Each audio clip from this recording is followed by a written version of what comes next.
कुछ साल पहले मेरी एक सहेली ने सिर्फ 50 साल की उम्र पार की थी।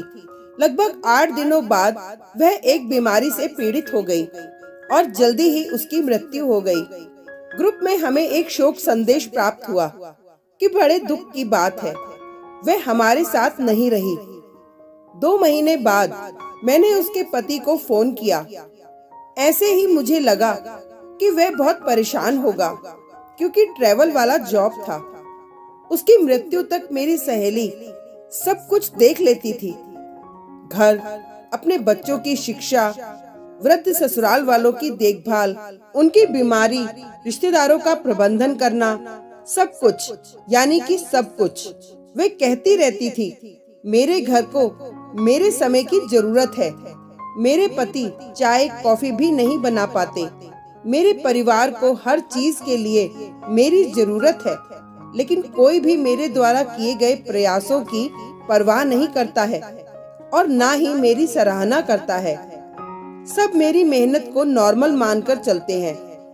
मैंने उसके पति को यह जानने के लिए फोन किया कि क्या परिवार को किसी सहारे की जरूरत है। मुझे लगा कि उनके पति बहुत परेशान होंगे।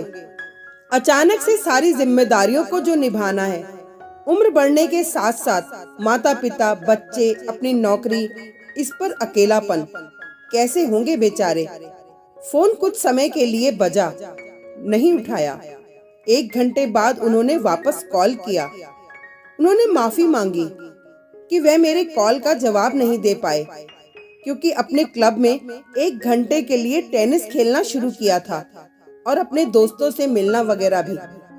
ये सुनिश्चित करने के लिए कि उनका समय ठीक से गुजर जाए, यहाँ तक कि उन्होंने पुणे में ट्रांसफर करवा लिया, इसलिए अब ट्रैवल नहीं करना पड़ता। घर पर सब ठीक है? मैंने पूछा।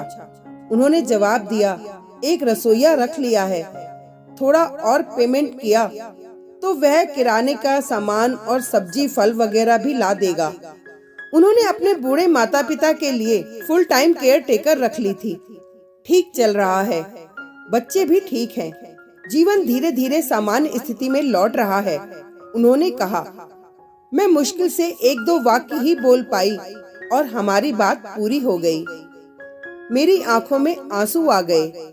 मेरी सहेली मेरे ख्यालों में आ रही थी।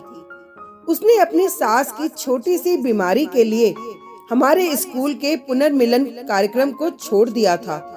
वो अपनी भतीजी की शादी में नहीं गई क्योंकि उसको अपने घर में मरम्मत के काम की देखरेख करनी थी। वह कई मजेदार पार्टियों और फिल्मों से चूक गई थी क्योंकि उसके बच्चों की परीक्षा थी और उसे खाना बनाना था। उसे अपने पति की जरूरतों का ख्याल रखना था। उसने हमेशा कुछ प्रशंसा और कुछ पहचान की तलाश की थी जो उसे कभी नहीं मिली। आज मुझे उसके लिए कुछ कहने का मन हो रहा है।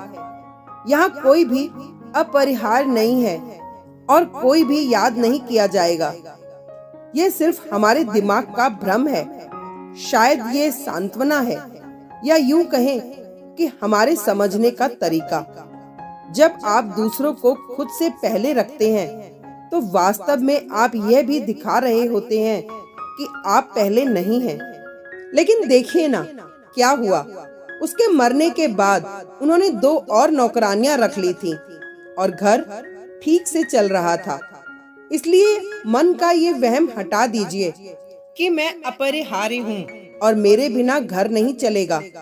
सबसे महत्वपूर्ण बात यह है कि आप अपने लिए समय निकालें, अपने दोस्तों के साथ संपर्क में रहें, बात करें, हंसें और आनंद लें। अपने शौक पूरे करो, अपने जुनून को जियो, अपनी जिंदगी को जियो।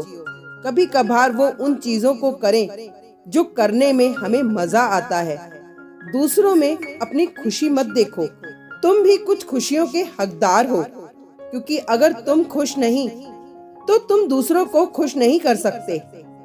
हर किसी को आपकी जरूरत है, लेकिन आपको भी अपनी देखभाल और प्यार की जरूरत है। आपके आत्मविश्वास को बढ़ाने के लिए खुद की मदद करें और जीवन को जीने लायक बनाएं। हम सभी के पास जीने के लिए केवल एक ही जीवन है। जिंदगी बहुत खूबसूरत है, बशर्ते आप इसको अच्छी तरह जिएं। Thank you friends.